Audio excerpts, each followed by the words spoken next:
इस वक्त हमारे साथ दिल्ली प्रदेश महिला अध्यक्ष हैं योगिता सिंह जी। योगिता जी, आप कालकाजी से चुनाव लड़ रहे हैं निगम पार्षद के।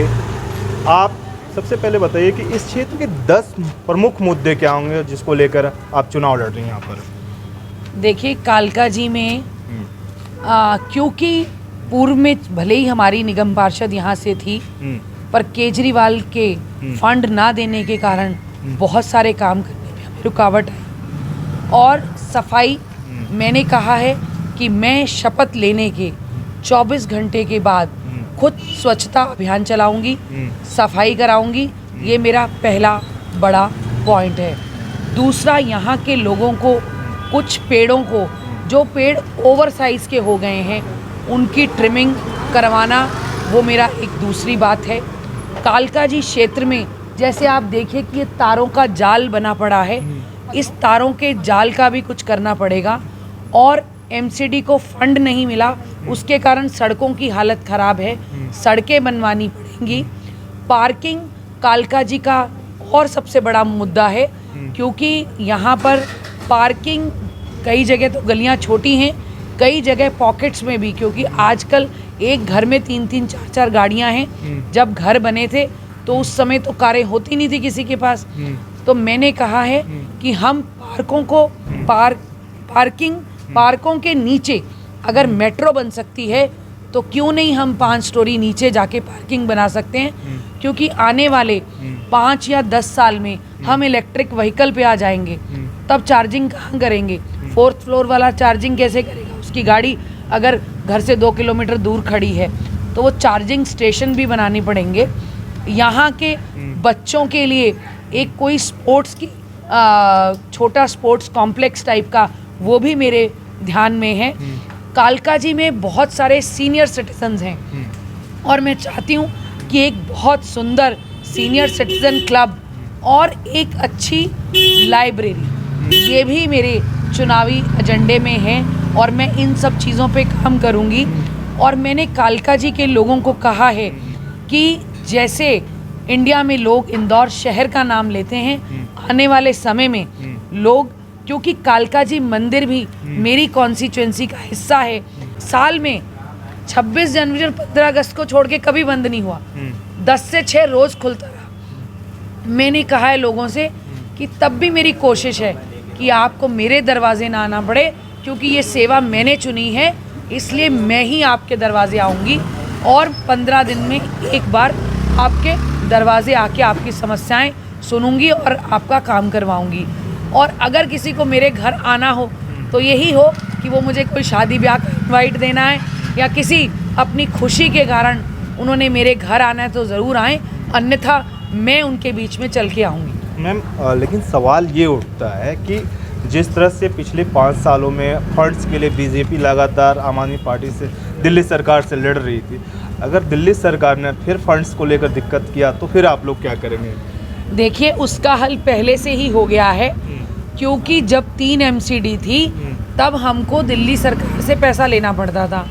अभी एमसीडी यूनिफाइड हो गई है और दिल्ली एक यूनियन टेरिटरी है और डायरेक्ट फंडिंग सेंटर से आएगी। सेंटर में हमारी सरकार है, एलजी हमारे हैं, तो मुझे नहीं लगता कि इसमें कोई दिक्कत आएगी। अब देखिए, वहीं दूसरी तरफ बात करें तो दिल्ली सरकार के जो मंत्री हैं, मुखिया हैं, उन्होंने लोगों का आरोप है कि 15 सालों में बीजेपी ने कूड़े का पहाड़ खड़ा कर दिया है, भ्रष्टाचार से लिप्त है, बीजेपी हार रही है, इसलिए आरोप प्रति आरोप हम पर लगाया गया है। मैं उनसे पूछना चाहती हूँ कि क्या कूड़े के पहाड़ कम नहीं हुए? यहाँ से मुझे लगता है 3-3.5 किलोमीटर की दूरी पे ही ओखला में प्लांट लगा है। लगाना नहीं है, लग चुका है कूड़े को ख़त्म कर। उसका उद्घाटन आके अमित शाह जी करके गए, उसके अंदर कूड़ा ख़त्म ही हो रहा है अब। और कूड़ा कंप्रेस्ड करने का कल्चर कौन लेके आया? भारतीय जनता पार्टी में एमसीडी की सरकार थी, वही लेके आए ना। पहले कूड़ा कैसे जाता था, अब कंप्रेस्ड कूड़ा जाता है। तो इनकी बातें सभी झूठी हैं। जो आम आदमी के कल्चर में, मुझे बता दो ना, केजरीवाल जी के घर के अंदर 10 करोड़ लगा के स्विमिंग पूल बन रहा है और दिल्ली पानी से हाय हाय मचाती है। केजरीवाल जी कौन से आम कल्चर से चल रहे हैं और उनका कौन सा मंत्री भ्रष्टाचार में लिप्त नहीं है? जो सरकार बनी अन्ना हजारे, आज अन्ना हजारे भी रोते होंगे कि वो जिसको लेके आए वो क्या कर रहा है। पूरी दिल्ली को क्या बांटा? शराब बांटी। युवा पीढ़ी का एक के साथ एक फ्री करके महिलाओं के साथ पंजाब में अब तो पंजाब में कौन है? कहाँ है? जवाब दो ना जी। आपके पास जवाब देने को कुछ नहीं है। आपने सारा पैसा एडवर्टाइजमेंट पे, आतिशी जी ने एक सड़क बनाई है और होर्डिंग कितने लाख के लगे थे पूछो उनसे जाके आप। और उनके बोर्ड RTI लगाई यहाँ के लोगों ने, बोर्ड पे नाम लिखा है ये गली है। कितने करोड़ के लगे? उतने में गलियां बन जाती। सिर्फ दूसरे के सर पे ये कहना ये आपने करना है, ये तो हमने तो, ये हमारा काम ही नहीं, ये हमारा काम ही नहीं। मुझे तो यही समझ में नहीं आता कि आम आदमी पार्टी का काम क्या है। आम आदमी पार्टी कहे ना कि ये हमारा काम है, हम कह रहे हैं सफाई हमारा काम है, हम करेंगे, हम कराएंगे। और ऐसा नहीं है कि दिल्ली में सफाई हुई नहीं। दिल्ली के अंदर आज आप देखो कितने ढलाव बंद, कितने सारा कूड़े के ढेर को कम कर दिया। बहुत जगह तो कूड़ेदान की जगह पे, क्योंकि आजकल कूड़ा कंप्रेस्ड होके चला जाता है, कई जगह तो लाइब्रेरीज बन गई।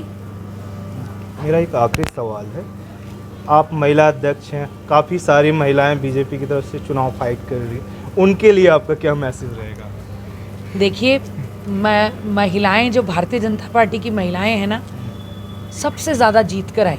उसका कारण आपके पास एक है। भारतीय जनता पार्टी की महिलाएं कैडर वाली महिलाएं हैं।